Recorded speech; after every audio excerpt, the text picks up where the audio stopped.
വേഗം വരുന്ന കർത്താവായ യേശു ക്രിസ്തുവിന്റെ നാമത്തിൽ എല്ലാ വിശുദ്ധന്മാർക്കും സ്നേഹവന്ദനം. കർത്താവ് കൃപയാൽ നമുക്കൊരു ദിവസം ഇവിടെ നൽകിയല്ലോ. ഓരോ ദിവസവും നമുക്ക് തരുമ്പോൾ നമ്മൾ കർത്താവിൻ്റെ വരവിലേക്ക് ഒന്നുകൂടെ അടുക്കുകയാണ്. അല്ലെങ്കിൽ നമ്മൾ ഈ ലോകത്തൊന്നും യാത്ര ചെയ്യാനുള്ള ഒരു ദിവസം കൂടെ ഇവിടെ അടുത്ത് വന്നിരിക്കുക.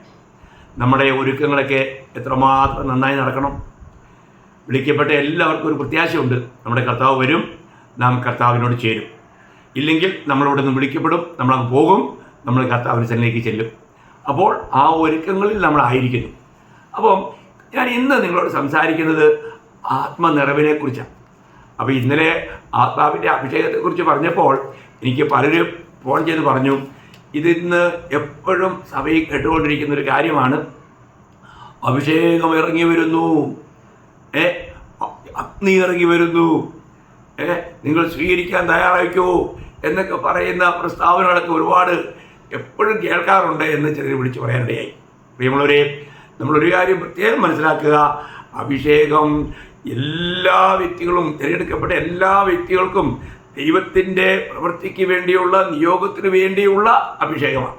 അവർ ഈ അഭിഷേകം ഒരിക്കലും ആരുടെയും മേൽ സെപ്പറേറ്റ് അല്ല, എല്ലാവർക്കും ഉണ്ട്. അത് ക്രിസ്തുവിൽ വസിക്കുന്നവർക്കാണ്, കർത്താവിലായിത്തീർന്നവർക്കാണ്, നമ്മളെ ക്രിസ്തുവിലാക്കി വെച്ചിരിക്കുന്നു. അപ്പോൾ അവരവൻ്റെ തലയിലൊഴിച്ചത് താടിയിലൂടെ അങ്ങ് പാദം വരെ എത്തുന്ന അനുഭവം, അത് കർത്താവിൻ്റെ ശരീരമാകുന്ന സഭയിൽ വസിക്കുന്നവർക്ക് മാത്രം ലഭിക്കുന്ന അനുഭവമാണ് ഈ അഭിഷേകം എന്നുള്ളത്. അത് മറ്റൊരു നിലയിലും വ്യാഖ്യാനിക്കേണ്ട ഒരു കാര്യമേ അല്ല. ഓക്കെ, അപ്പോൾ ഇന്ന് നമ്മൾ പരിശുദ്ധാത്മ നിറവിനെക്കുറിച്ചാണ്. ഈ നിറവിനെക്കുറിച്ചുള്ള കാര്യത്തിൽ എന്തെല്ലാം തെറ്റായ വ്യാഖ്യാനം അറിയോ? ചിലർ നിറവാണ് പരിശുദ്ധാത്മ സ്നാനമായിട്ട് കാണുന്നത്. പ്രിയമുള്ളവരെ, പരിശുദ്ധാത്മ സ്നാനം എന്നുള്ളതിൻ്റെ കാര്യം വേറെയാണ്, അത് ശരീരത്തോട് ചേരുവാനാണ്. എന്നാൽ ഇവിടുത്തെ നിറവ് എന്നുള്ളത് നമ്മൾ കർത്താവിനെ സാക്ഷിക്കുവാൻ, അല്ലെങ്കിൽ ക്രിസ്തുവിനെ ജീവിക്കുവാനുള്ള നമ്മൾക്ക് ലഭിക്കേണ്ട ഒരു വലിയ ശക്തിയാണ് ഈ നിറവ്. അതിനെക്കുറിച്ച് ഞാൻ ചില കാര്യങ്ങൾ തിരുവനന്തപുരത്തിൽ പറഞ്ഞിരിക്കുന്നത് നിങ്ങൾ ഓർപ്പിക്കാം. ഒരുപാട് ഇതൊക്കെ തെറ്റായിട്ട് വ്യാഖ്യാനിക്കുകയും പഠിപ്പിക്കുകയും ചെയ്യുന്നുണ്ട്. അത് നമ്മൾ തിരുത്തണം, നമ്മളതിൻ്റെ യാഥാർത്ഥ്യം ശരിക്കും മനസ്സിലാക്കണം. അപ്പോൾ അതിൻ്റെ ആധാരമായിട്ട് ഞാൻ ആദ്യം എഫേസ്യർ ലേഖനം 5-ാം അധ്യായം അതിൻ്റെ 18-ഉം 19-ഉം വാക്യം വായിക്കാം. വീഞ്ഞു കുടിച്ച് മത്തരാകരുത്, അതിനാൽ ദുർനടപ്പുണ്ടാകുമല്ലോ. ആത്മാവ് നിറഞ്ഞവരായി സങ്കീർത്തനങ്ങളാലും സ്തുതികളാലും ആത്മീയ ഗീതങ്ങളാലും തമ്മിൽ സംസാരിച്ചും നിങ്ങളുടെ ഹൃദയത്തിൽ കർത്താവിന് പാടിയും കീർത്തനം ചെയ്തും നമ്മുടെ കർത്താവായ യേശുക്രിസ്തുവിൻ്റെ നാമത്തിൽ ദൈവവും പിതാവും അവന് എല്ലായ്പ്പോഴും എല്ലാറ്റിനു വേണ്ടിയും സ്തോത്രം ചെയ്തുകൊള്ളുവിൻ. 20 അങ്ങ് പോയി. അപ്പോൾ ഇവിടുത്തെ അതിൻ്റെ 19-ാം വാക്യത്തിൻ്റെ ആരംഭത്തിലാണ് ആത്മാവ് നിറഞ്ഞവരായി എന്നാണ് മലയാളത്തിൽ. എന്നാൽ ആത്മാവിൽ നിറഞ്ഞവരാകുവിൻ എന്നാണ് യഥാർത്ഥത്തിൽ ഒറിജിനൽ ഭാഷയിൽ. അപ്പോൾ നമ്മളൊരു കാര്യം മനസ്സിലാക്കണം, നമ്മളെല്ലാവരും ആത്മാവിൽ നിറയുവിൻ എന്നൊരു കൽപ്പന നമുക്ക് ദൈവവചനത്തിലുണ്ട്. നമ്മളെല്ലാം ഇപ്പോഴും ആത്മാവിൽ നിറഞ്ഞെങ്കിൽ മാത്രമേ നമുക്ക് ആത്മാവിൽ നടക്കാൻ കഴിയും. അവിടെ അതിന് മുമ്പോട് വായിച്ചല്ലോ, വീഞ്ഞു കുടിച്ചവരായി. വീഞ്ഞു കുടിച്ച് മത്തരായിട്ട് നടക്കുന്ന എങ്ങനെയാണ്? വീഞ്ഞിൻ്റെ ലഹരിയിലാണ്. എന്നാൽ നമുക്ക് അങ്ങനെയല്ല, നമ്മൾ ആത്മാവിൽ നിറഞ്ഞവരായി ആത്മാവിനാൽ നടത്തപ്പെടുന്നവരായിരിക്കണം. ആത്മാവിനാൽ നമ്മളെല്ലാ കാര്യങ്ങളും ചെയ്യുവാനായിട്ട് നമ്മൾ പരിശീലിക്കണം. വീണ്ടും ജനിച്ച എല്ലാ ദൈവമക്കളും അനുവർത്തിക്കേണ്ട ഒരു കാര്യമാണ്. അപ്പോൾ നമുക്കറിയാം, പെന്തക്കോസ്ത് നാളിൽ നമുക്ക് അപ്പോസ്തല പ്രവൃത്തി അതിൻ്റെ 2-ാം അധ്യായം അതിൻ്റെ 4-ാം വാക്യം വായിക്കുമ്പോൾ, അപ്പോസ്തല പ്രവൃത്തി അതിൻ്റെ 2-ാം അധ്യായം അതിൻ്റെ 4-ാം വാക്യം. ഞാൻ ഇന്നൊരു പുതിയ ബൈബിളാണ് എടുത്തിരിക്കുന്നത്, കാരണം എനിക്ക് മറ്റൊരു വഴി വളരെ പഴയതായതുകൊണ്ട് കാണത്തില്ല. അപ്പോൾ അതിൻ്റെ 4-ാം വാക്യത്തിൽ വായിക്കുന്നത് ഇങ്ങനെയാണ്: എല്ലാവരും പരിശുദ്ധാത്മാവ് നിറഞ്ഞവരായി ആത്മാവ് അവർക്ക് ഉച്ചരിപ്പാൻ നൽകിയതുപോലെ അന്യഭാഷകളിൽ സംസാരിച്ചു തുടങ്ങി. എല്ലാവരും പരിശുദ്ധാത്മാവ് നിറഞ്ഞവരായി. അപ്പോൾ അന്ന് അവിടെ കൂടി വന്നിരുന്ന അത് പല അഭിപ്രായമുണ്ട്, ഏതായാലും ഒരു 120 പേര് ഉണ്ടായിരുന്നു. അവരെല്ലാവരും ആത്മാവ് നിറഞ്ഞവരായി അന്യഭാഷകളിൽ സംസാരിച്ചു തുടങ്ങി. അവിടെ ഒരു നിറവ്. അപ്പോൾ ആദ്യം പരിശുദ്ധാത്മാവ് ലോകത്തിലേക്ക് വന്ന് സഭ രൂപീകരിക്കുമ്പോൾ എല്ലാവരും ആത്മസ്നാനം ഏൽക്കുകയും ആത്മാവിൽ നിറഞ്ഞവരായി തീരുകയും ചെയ്തു. എന്നാൽ ഈ നിറവ് എപ്പോഴും ഉണ്ടായിരുന്നില്ല. നിറഞ്ഞവർ വീണ്ടും കാലിയായി. വീണ്ടും വീണ്ടും നിറയേണ്ട ഒരു അനുഭവം അവർക്കുണ്ടാകുന്നതായിട്ട് നമുക്ക് കാണാൻ പറ്റും. അപ്പോൾ അതാണ് നമ്മൾ ചിന്തിക്കേണ്ടത്. എന്നാൽ ഞാൻ ഒരു കാര്യം ഓർപ്പിക്കട്ടെ, ഈ നമ്മൾ പുതിയ നിയമസഭയിൽ ആത്മനിറവ് ഉണ്ടാകുന്നതിന് മുമ്പ് തന്നെ പിന്നെ ലൂക്കോസിൻ്റെ സുവിശേഷത്തിൽ നമുക്ക് ചില ചില കാര്യങ്ങൾ കാണാൻ പറ്റും. ലൂക്കോസിൻ്റെ സുവിശേഷം 1-ാം അധ്യായത്തിലാണ്. അവിടെ പിന്നെ ദൂതൻ വന്ന് സക്കറിയാവിനോട് പറയുമ്പോൾ 1:13 മുതൽ 15 വരെയുള്ള വാക്യമാണ് ഞാൻ വായിക്കാം. ദൂതൻ അവനോട് പറഞ്ഞത്, സക്കറിയാവേ, ഭയപ്പെടേണ്ട. നിന്റെ പ്രാർത്ഥനയ്ക്ക് ഉത്തരമായി നിന്റെ ഭാര്യ എലിസബത്ത് നിനക്കൊരു മകനെ പ്രസവിക്കും. അവന് യോഹന്നാൻ എന്ന് പേർ ഇടേണം. നിനക്ക് സന്തോഷവും ഉല്ലാസവും ഉണ്ടാവും. അവൻ്റെ ജനനത്തിങ്കൽ പലരും സന്തോഷിക്കും. അവൻ കർത്താവിൻ്റെ സന്നിധിയിൽ വലിയവനാവും. വീഞ്ഞും മദ്യവും കുടിക്കുകയില്ല. അമ്മയുടെ ഗർഭത്തിൽ വെച്ച് തന്നെ പരിശുദ്ധാത്മാവ് കൊണ്ട് നിറയും. അതാ വലിയ കാര്യം. ഈ ലോകത്തിൽ ആരെങ്കിലും അമ്മയുടെ ഉദരത്തിൽ വെച്ച് തന്നെ ആത്മാവോട് നിറഞ്ഞിട്ടുണ്ടോ? എന്നാൽ ഇവിടെ യോഹന്നാൻ സ്നാപകന് ലഭിച്ചൊരു വലിയ ഭാഗ്യമാണ്. അമ്മയുടെ ഉദരത്തിൽ വെച്ച് തന്നെ നിറയുമെന്ന് പറഞ്ഞത് നിറഞ്ഞു. നമ്മൾ അതിൻ്റെ 41-ാം വാക്യം വായിക്കുമ്പോൾ നമുക്ക് കാണാൻ കഴിയുന്നത് 41-ാം വാക്യം ഞാൻ വായിക്കാം. മറിയയുടെ വന്ന് എലിസബത്ത് കേട്ടപ്പോൾ പിള്ള അവളുടെ ഗർഭത്തിൽ തുള്ളി. കണ്ടോ? പിള്ള അവളുടെ ഗർഭത്തിൽ തുള്ളി എന്ന് പറഞ്ഞാൽ അവിടെ പരിശുദ്ധാത്മാവിൽ നിറഞ്ഞു. യോഹന്നാൻ ഉദരത്തിൽ തന്നെ പരിശുദ്ധാത്മാവിൽ നിറഞ്ഞു. ഒപ്പം എലിസബത്തിന് എന്ത് സംഭവിച്ചു? എലിസബത്ത് പരിശുദ്ധാത്മാവിൽ നിറഞ്ഞവളായി. കണ്ടോ? എലിസബത്തും പരിശുദ്ധാത്മാവിൽ നിറഞ്ഞവളായി. അപ്പോൾ പിള്ള മാത്രമല്ല, തള്ളയും ആത്മാവിൽ നിറഞ്ഞു. നോക്കണേ, എത്ര അനുഗ്രഹിക്കപ്പെട്ട കാര്യമാണ് ഈ അനുഭവം. ആ കുടുംബത്തിൽ പിന്നെ പിതാവായ സക്കറിയാവിനും ഉണ്ടായി. അതിൻ്റെ 67-ാം വാക്യം, അവൻ്റെ അപ്പനായ സക്കറിയാവ് പരിശുദ്ധാത്മാവ് നിറഞ്ഞവനായി പ്രവചിച്ചു പറഞ്ഞത്. അപ്പോൾ പരിശുദ്ധാത്മാവിൽ സക്കറിയാവും നിറയുവാനിടയായിട്ടു. ഞാൻ പറയുന്ന സാരം, പഴയ നിയമത്തിൽ പലപ്പോഴും ആത്മാവ് ഒന്നും പോയിരുന്നു. ആത്മാവ് പല നിലയിൽ ജനങ്ങളെ പിന്നെ ഉപയോഗിച്ചിരുന്നു. എന്നാൽ ഇപ്പോൾ പുതിയ നിയമസഭയുള്ള ബന്ധത്തിൽ ആത്മാവിൻ്റെ പ്രവൃത്തി അവരോട് കൂടെ ഇരിക്കുന്ന അനുഭവമാണ്. എന്നാൽ കൂടെ ഇരിക്കുമ്പോൾ തന്നെ ആത്മനിറവിൻ്റെ അനുഭവം പലർക്കുമില്ല. നമുക്കിന്ന് ആവശ്യം ആത്മനിറവിൻ്റെ ഒരു അനുഭവമാണ്. എല്ലാ വിശുദ്ധന്മാരും ആത്മനിറവിൽ ആത്മാവിനാൽ നയിക്കപ്പെടുന്നവരായിരിക്കണം. അപ്പോൾ ആ സംഭവങ്ങളെക്കുറിച്ച് നമുക്ക് വിശുദ്ധ വേദപുസ്തകത്തിൽ നമുക്കറിയാം. ഇതേ ലൂക്കോസിൽ തന്നെ നമ്മുടെ കർത്താവിനെ കുറിച്ച് വായിക്കുമ്പോൾ അതിൻ്റെ 4-ാം അധ്യായം 1-ാം വാക്യത്തിൽ എന്താണ്? യോർദാനിൽ സ്നാനമേറ്റ കർത്താവിനെ, പരിശുദ്ധാത്മാവ് നിറഞ്ഞ കർത്താവിനെ ആത്മാവ് നടത്തുകയാണ്. 4-1 വായിക്കാം. യേശു പരിശുദ്ധാത്മാവ് നിറഞ്ഞവനായി യോർദാൻ വിട്ട് മടങ്ങി.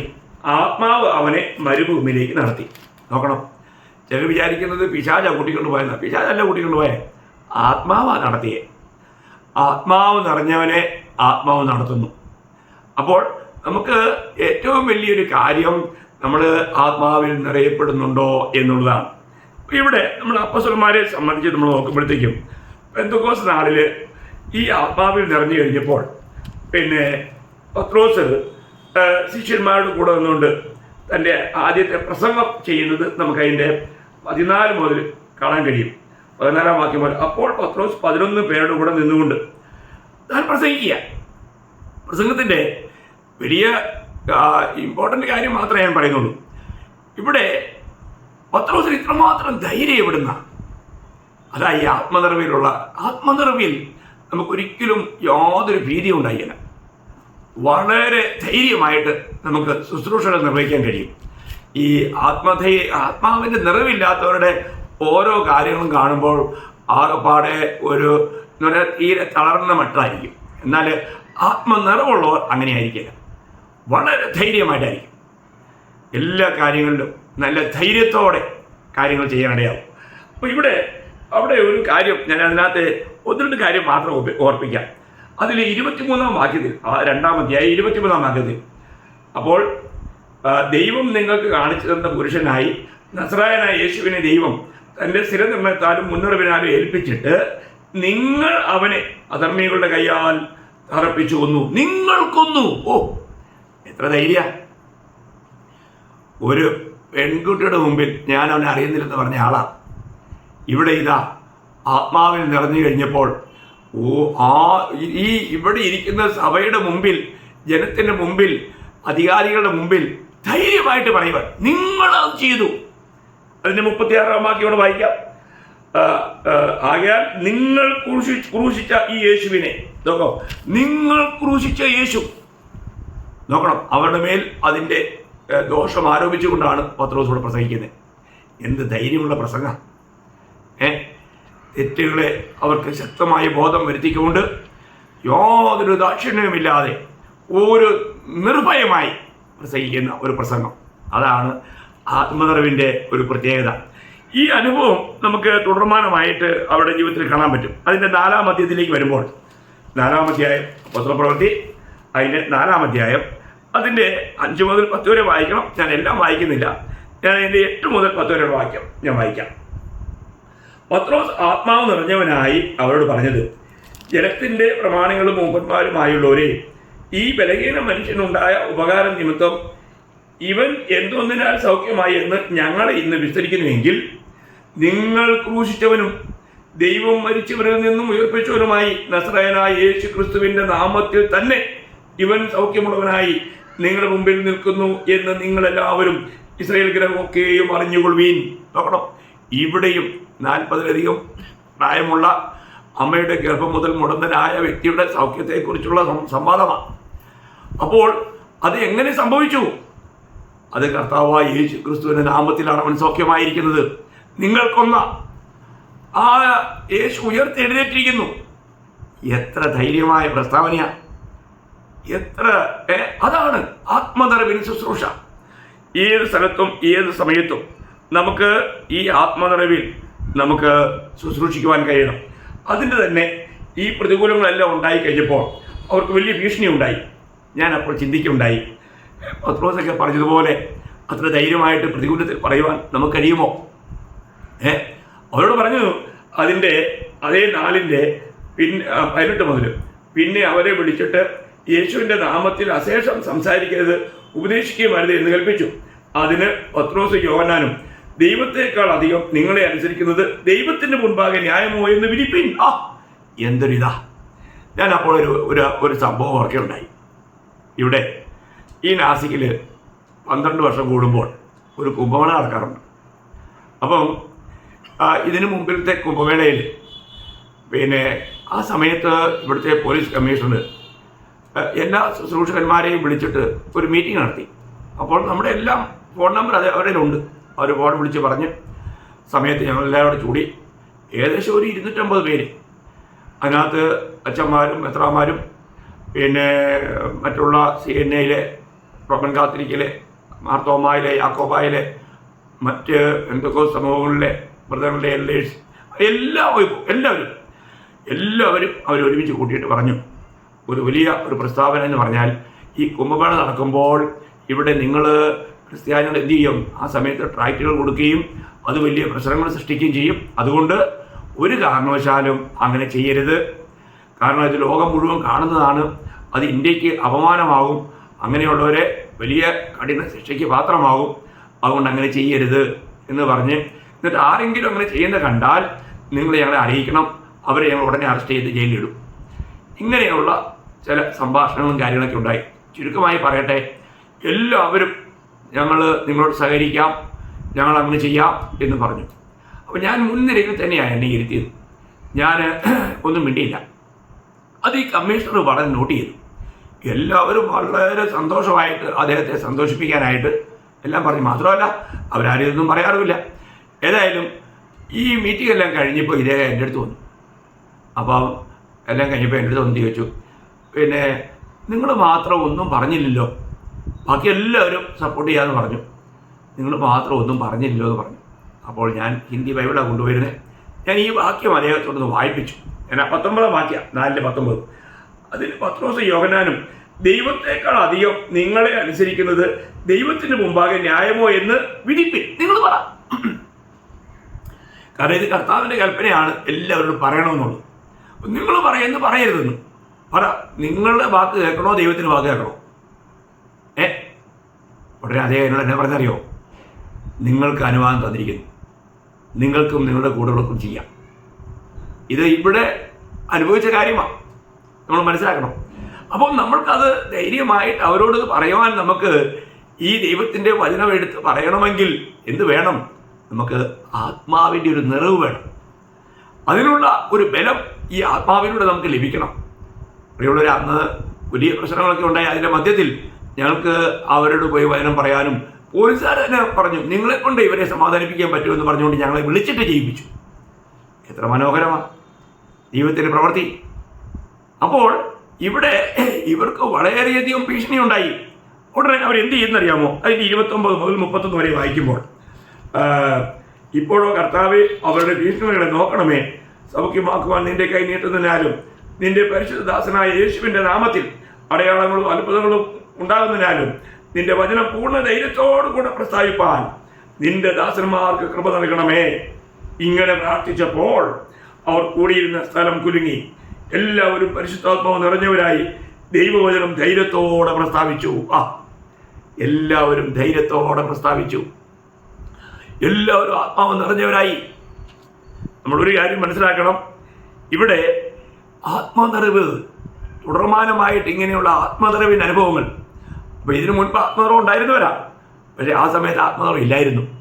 വീണ്ടും ഒരു ആത്മനിറവിന് വേണ്ടി ദൈവത്തോട് ഈ പ്രതികൂലത്തിൻ്റെ മധ്യത്തിലൂടെ കടന്നു പോകാൻ ആവശ്യമായ ദൈവാത്മശക്തിക്ക് വേണ്ടി പ്രാർത്ഥിച്ചപ്പോൾ അവരെല്ലാവരും ആത്മാവിനാൽ നിറയപ്പെട്ടു. നോക്കണേ, അപ്പോൾ നമ്മൾ പ്രാർത്ഥിക്കുമ്പോൾ തന്നെ നമ്മൾ എന്തുണ്ടായിരിക്കും? ഒരു സമർപ്പണം ഉണ്ടായിരിക്കും. ഇതാണ്. അപ്പോൾ ഇവിടെ ആദിമസഭയിൽ മേശയുടെ ശുശ്രൂഷയിൽ ഒരു സ്വല്പം കുശുശുപ്പൊക്കെ ഉണ്ടായി, പ്രൂപ്പുണ്ടായി. നിങ്ങൾക്കറിയാം, എല്ലാം കൂടെ വിശദമായിട്ട് പറയാൻ നമുക്ക് പറ്റിയല്ലോ. അപ്പോൾ മേശ ശുശ്രൂഷിക്കാനായിട്ട് അപ്പോസ്തലന്മാരെ കൊണ്ട് അത് പറ്റിയല്ല. കാരണം അവരുടെ ശുശ്രൂഷ മറ്റൊരു നിലയാണ്. അതുകൊണ്ട് അവർ പറഞ്ഞു, നമുക്ക് നമ്മുടെ മധ്യത്തിൽ തന്നെയുള്ള ആത്മാവ് നിറഞ്ഞ ജ്ഞാനമുള്ള ഒരു 7 പേരെ തിരഞ്ഞെടുക്കാം എന്ന് പറഞ്ഞുകൊണ്ടൊരു തിരഞ്ഞെടുപ്പ്. അപ്പോൾ നോക്കണം, മേശയിലെ ശുശ്രൂഷയ്ക്ക് പോലും ആദിമ നൂറ്റാണ്ടിൽ ആത്മനിറവുള്ളവരെയാണ് തിരഞ്ഞെടുത്തിരുന്നത്. ഇന്ന് ആത്മനിറവിലുള്ള ശുശ്രൂഷകന്മാരെ കിട്ടുന്നില്ല. അപ്പോൾ പിന്നെ ബാക്കി കാര്യത്തിന് എന്താ പറയാനാ? അപ്പോൾ അവിടെ നമ്മൾ അതിൻ്റെ ആകയാൽ 6-ാം അധ്യായം, അപ്പോസ്തലപ്രവൃത്തി 6-ാം അധ്യായം 3-ാം വാക്യം, ആകയാൽ സഹോദരന്മാരെ, ആത്മാവും ജ്ഞാനവും നിറഞ്ഞ നല്ല സാക്ഷ്യമുള്ള 7 പുരുഷന്മാരെ നിങ്ങളെ തന്നെ തിരഞ്ഞുകൊള്ളുവിൻ, അവരെ ഈ വേലയ്ക്കാക്കാം. നോക്കണം, അവിടെ നല്ല ആത്മാവും വേണം, ജ്ഞാനവും വേണം, നല്ല സാക്ഷ്യവും വേണം. ഇതൊക്കെയാ നമ്മളൊരു കാര്യം മനസ്സിലാക്കണം. ആത്മീയ ജീവിതം, ആത്മീയ ഗോളം ഇന്ന് എവിടെ നിൽക്കുന്നു പ്രിയമുള്ളവരെ? അപ്പോൾ നമുക്ക് ശുശ്രൂഷകളിൽ എപ്പോഴും ആത്മനിറവിന് ശുശ്രൂഷയായിരിക്കണം. അത് യഥാർത്ഥ ജ്ഞാനമാകുന്ന ക്രിസ്തുവിനെ തന്നെയായിരിക്കണം. നമ്മുടെ ജ്ഞാനം എന്നുള്ളത് ലോകത്തിലെ ജ്ഞാനമല്ല, കർത്താവായ യേശു ക്രിസ്തുവാണ് നമ്മുടെ ജ്ഞാനം. അത് 1 കൊരിന്ത്യർ 1:24-30 പറയുന്നുണ്ട്.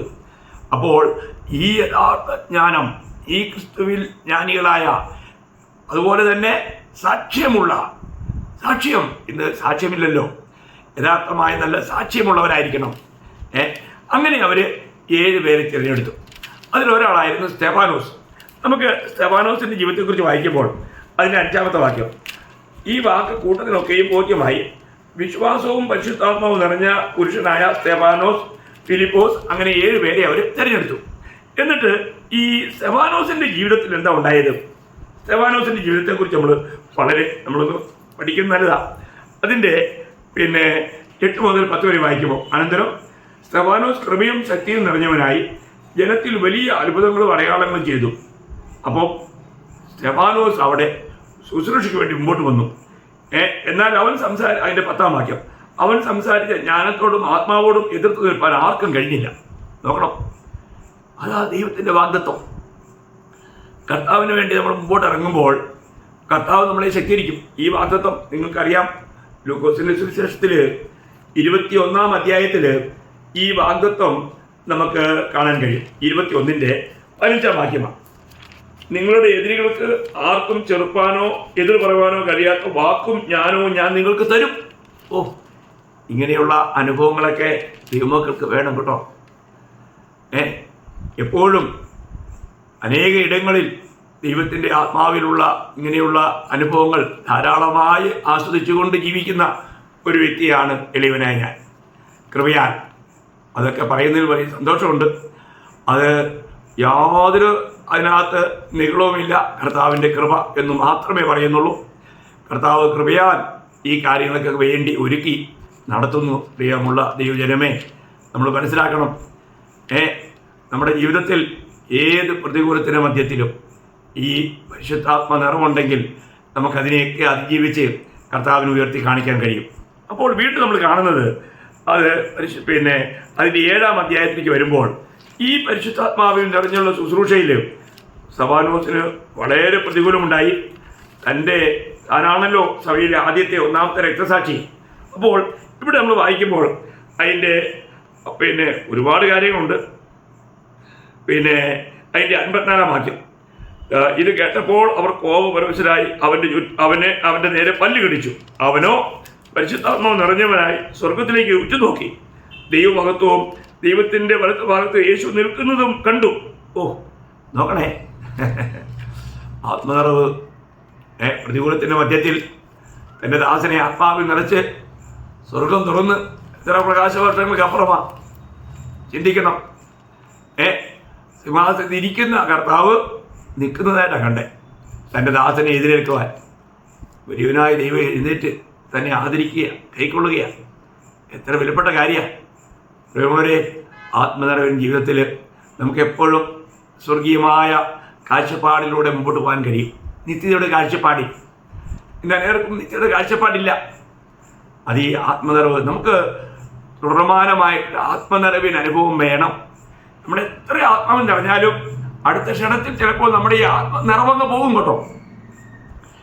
നമുക്കൊരു പെട്ടെന്നൊരു കോപമുണ്ടായാൽ, അല്ല തെറ്റായിരിക്കുന്ന നെഗറ്റീവ് ചിന്താഗതികളുണ്ടായാൽ അതിലൂടെയൊക്കെ ഈ ആത്മാവിൻ്റെ നിറവങ്ങ് പോകും. വീണ്ടും നമ്മൾ ആത്മാവിൽ നിറയണം. നമുക്ക് ഈ ജഡത്തിൽ നമ്മൾ വസിക്കുന്നിടത്തോളം കാലം ഇന്നത്തെ നിറവ് നമുക്ക് നാളത്തേക്ക് ഉണ്ടായില്ല. നാളെ വീണ്ടും നമ്മൾ നിറയേണ്ട ആവശ്യമുണ്ട്. ഇത് ഓരോ ദിവസവും നമ്മൾ നിറയുവാൻ നമ്മൾ കടപ്പെട്ടവരാണ്.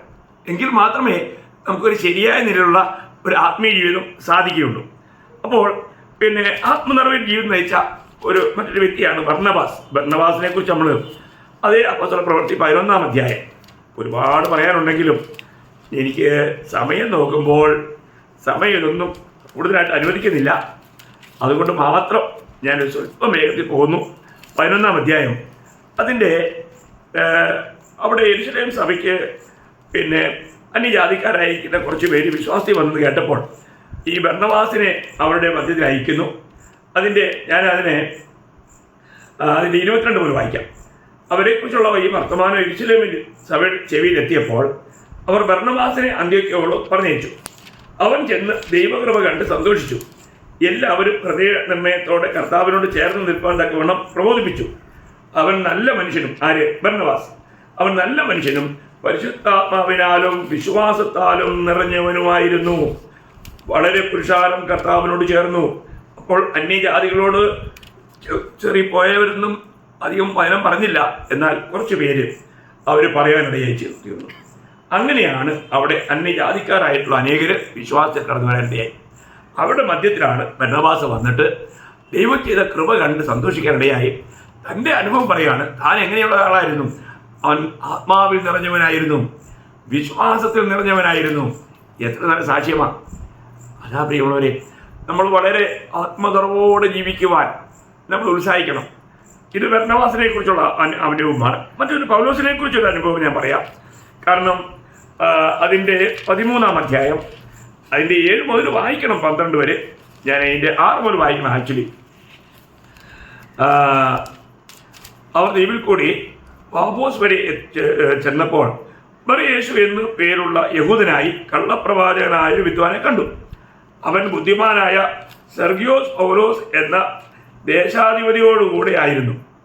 അവൻ ബർന്നബാസിനെയും ശൗലിനെയും വരുത്തി ദൈവവചനം കേൾപ്പാൻ ആഗ്രഹിച്ചു. എന്നാൽ എലിമാസ് എന്ന ഈ ബർയേശു അവൻ എന്ത് ചെയ്തു? ഇതാവുന്ന അവൻ്റെ പേരിൻ്റെ അർത്ഥം. ബർയേശു എന്ന് പറഞ്ഞവൻ്റെ പേരിൻ്റെ അർത്ഥമാണ് എലിമാസ്. അവരോട് എതിർത്തു നിന്നു. ദേശാധിപതിയുടെ വിശ്വാസം തടുത്തു കളയാൻ ശ്രമിച്ചു. അപ്പോൾ പൗലോസ് എന്നു പേരുള്ള ശൗൽ പരിശുദ്ധാത്മപൂർണനായി അവനെ ഉറ്റുനോക്കി. നോക്കണം, ഇവിടെ ഈ പ്രതികൂലത്തിൻ്റെ മധ്യത്തിൽ പൗലോസ് ആത്മപൂർണനായി തിരികെയാണ്. എന്നിട്ട് സകല കപടവും സകല ധൂർത്തും നിറഞ്ഞവനെ, പിശാചിന്റെ മകനെ, സർവ്വനീതിയുടെയും ശത്രുവേ, കർത്താവിൻ്റെ നേർവഴികളെ മറിച്ചു കളയുന്നത് നീ മതിയാക്കിയില്ലയോ? ഇപ്പോൾ കർത്താവിൻ്റെ കൈ നിന്റെ മേൽ വീഴും. അത് സംഭവിച്ചു. ബാക്കിയുള്ളവർക്ക് നിങ്ങൾക്കറിയാം, ഞാനത് കൂടുതൽ വിശദീകരിക്കുന്നില്ല. അപ്പോൾ ഇവിടെയെല്ലാം നമുക്ക് കാണാൻ കഴിയുന്നത് വളരെ വലിയ ആത്മനിറവിൻ്റെ ശുശ്രൂഷ. പൗലോസിലേക്ക് ആത്മനിറവിലൂടെ അനേക ഇടങ്ങളിൽ വചനം അറിയിച്ചു. അനേക എതിർപ്പുകൾ ഉണ്ടായി. അനേകരും അവരെ അവിടെയെങ്ങും നിർത്താതെ ഓടിക്കുമ്പോൾ കുറേ ആൾക്കാരൊക്കെ വചനം കേട്ട് വിശ്വസിച്ചു. അവരെ ഒന്നുകൂടെ ചേർത്ത് നിർത്തി അവരെ കാര്യങ്ങളൊക്കെ പഠിപ്പിച്ച് ആ അധ്യായം അവസാനിക്കുമ്പോൾ നമ്മളവിടെ വായിക്കുന്നത് ഇങ്ങനെയാണ്. പിന്നെ അതേ 13-ാം അധ്യായം, അതിൻ്റെ ഒരുപാട് സംഭവങ്ങൾ വിവരിക്കേണ്ടതാണ്. അവിടെ അതിൻ്റെ 52-ാം വാക്യം, ശിഷ്യന്മാർ സന്തോഷവും പരിശുദ്ധാത്മാവും നിറഞ്ഞവരായിത്തീർന്നു. ശിഷ്യന്മാർ അവിടെ പുതുതായിട്ട് കടന്നു വന്ന ശിഷ്യന്മാരെല്ലാം അവരുടെ അനുഭവം പറയാം. അവർ സന്തോഷവും പരിശുദ്ധാത്മാവും നിറഞ്ഞവരായിത്തീർന്നു. അപ്പം പൗലോസും ബർന്നബാസും അവരെ പ്രോത്സാഹിപ്പിച്ച് അവരെ കർത്താവിൽ ഉറപ്പിച്ചു. കാരണം അവരുടെ 48-ാം വാക്യത്തിൽ വായിക്കുന്നുണ്ട്, നിത്യജീവനായി നിയമിക്കപ്പെട്ടവരെല്ലാവരും വിശ്വസിച്ചു. ഒരു വലിയ കൂട്ടം വിശ്വസിച്ചു. എന്നാൽ മറ്റൊരു കൂട്ടം അവരെ അവിടുന്ന് തള്ളി ഓടിച്ചു വിടുകയാണ്. പ്രിയമുള്ളവരെ, നമുക്ക് എപ്പോഴും ഒരു ആത്മനിറവിൻ ജീവിതം വളരെ അനിവാര്യമാണ്.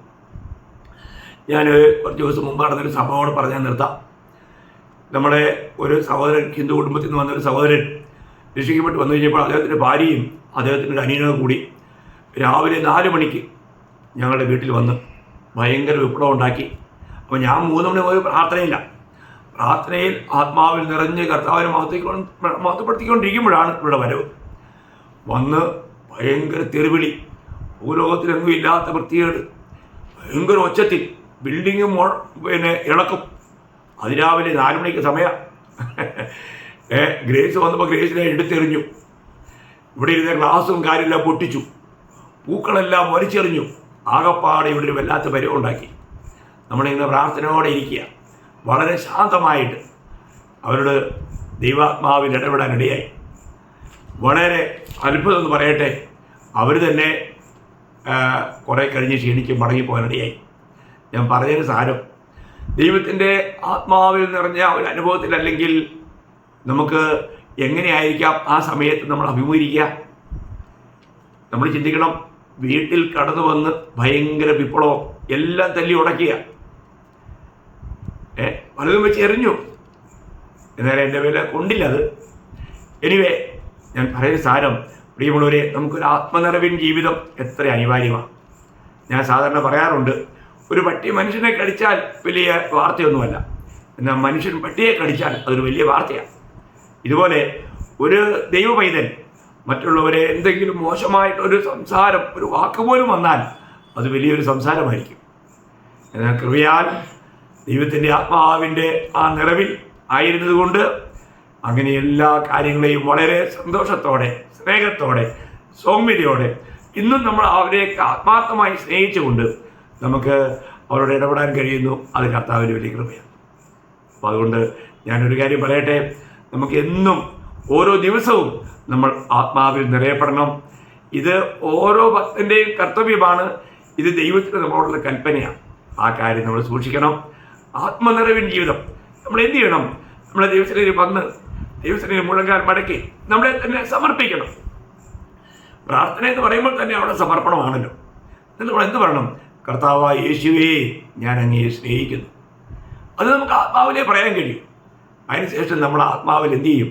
തുടർമാനമായി പ്രാർത്ഥനയിൽ ജാഗരിക്കുമ്പോൾ നമ്മൾ ആത്മാവിൽ നിറയും. അങ്ങനെ ആ ആത്മനിറവിൽ നമുക്ക് നടക്കുവാൻ, ജീവിക്കുവാൻ നമ്മൾ അഭ്യസിക്കണം. ഓരോ ദിവസവും അങ്ങനെ ആത്മനിറവിൽ ജീവിച്ചാലേ നമുക്ക് ക്രിസ്തുവിന് ജീവിക്കാൻ പറ്റും. അല്ലെങ്കിൽ ക്രിസ്തു നമ്മൾ ജീവിക്കും. അങ്ങനെ ഒരു ജയാളിയായ ജീവിതമാണ് ദൈവം എല്ലാ വിശുദ്ധന്മാരിൽ നിന്നും ആഗ്രഹിക്കുന്നത്.